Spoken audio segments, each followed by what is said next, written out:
I guess the one part of the defense that everyone's curious about is the secondary. What are you seeing there so far? Well, I see a bunch of competition. We got we got a lot of open doors there.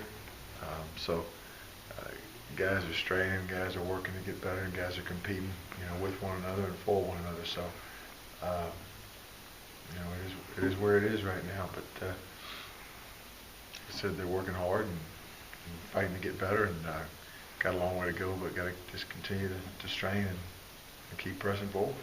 Is the spring the time when you move people around, see what they can and what they can't do? Yeah, if you're going to do that, we haven't done that a lot, but we've had several personnel discussions and making sure we have the right people in the right places. But if you're gonna look at a different, a guy in a different spot, spring practice is certainly the time to do it. So kind of what's the pecking order at safety right now? I would imagine that AJ and Corey are kind of the lead two guys since they played the most. Well, as far as the pecking order, they're all in the same spot. They're all fighting for jobs right now. You've got AJ and Corey and Lawrence Austin, excuse me, and Sean Kagawa and Jalen Jackson, and the addition of Christian Campbell. So there's not an incumbent guy that's got that job by the stranglehold. So it's open, and guys are competing and fighting for it. And we'll see where we are at the end of spring practice. Kind of where's Christian at in terms of, it's been a while since he's played on the defensive side of the ball. Yeah, he's had a good attitude, and he's shown some athleticism, a willingness to tackle, which is critical, when you move guys from different spots on the field. So especially quarterback, having a willingness to tackle and throw his body around. He's demonstrated that, but just really raw and, young at the position. So just going to continue to keep working and see where it goes. Did he play at all in high school? Yeah, I think so. Yeah. Yeah. Yeah, I think he was. Yeah. What are you looking for at the nickel position? Guys that can cover and the guys that are tough enough to fit and blitz, and so it's kind of a lot of different jobs, and as far as the job description there for our nickel, but that's what we're looking for. When you guys go 11 on 11, are you still kind of going more with the 3 linebacker look, kind of against yourselves? Yeah, we are, because we got more numbers there right now. So we're playing more, base defense, because I want to get our linebackers evaluated, because we've got a lot of them, and more of them were 3.5 deep there as opposed to 2.5 deep in the secondary. So we've got more bodies there, and I want to get those guys reps on tape and see how it shakes out. You got a lot of younger guys there, like Curry and Cooksey and Lewis and Vic, that they've played, a couple of those guys play a little bit, but not a ton of defensive reps in games, and then some freshmen as well. Kind of how are those guys looking? Up and down. They all have their good moments, and they all have, things that we wish we'd do better. But, the thing that you stress with young guys is that, one bad play can't make a bad day.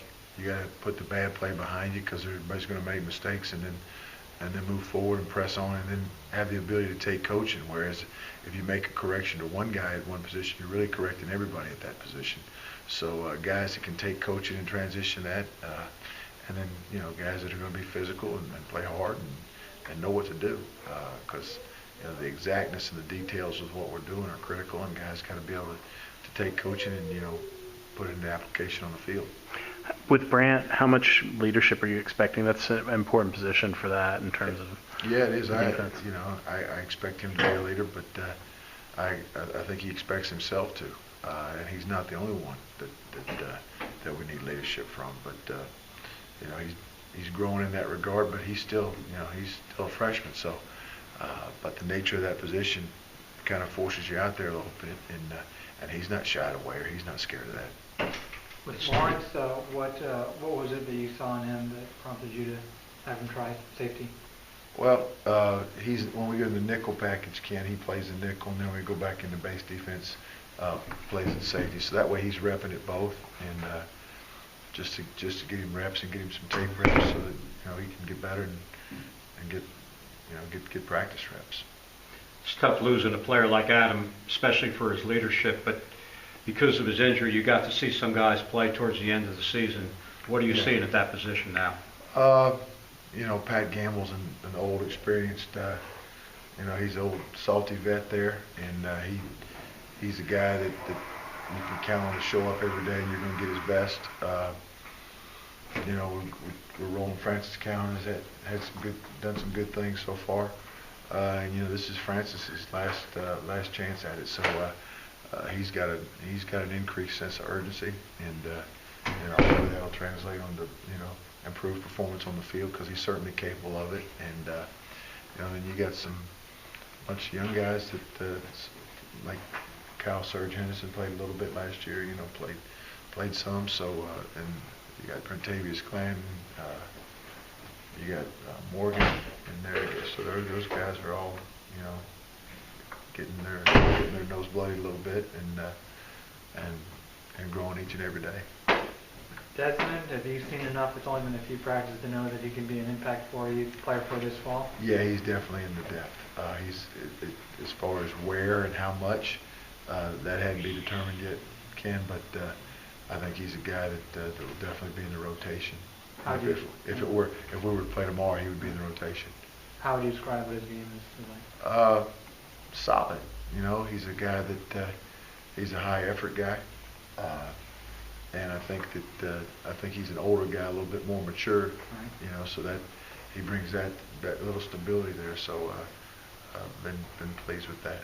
In terms of, I know you had to be disappointed with the overall sack numbers last year and the pass rush, and you have now guys at least physically more mature and have a lot of game reps. And is there specific focus on trying to improve that area and certainly that negative yardage plays.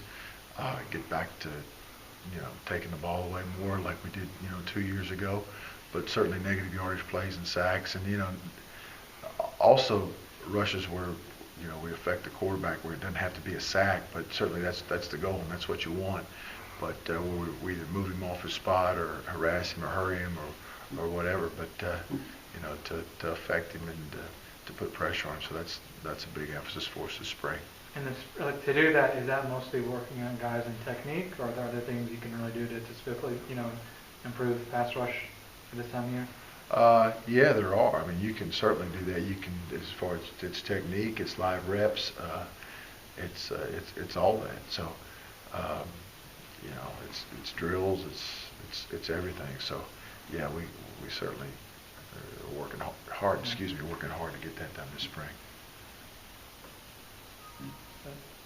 Thanks, Ted.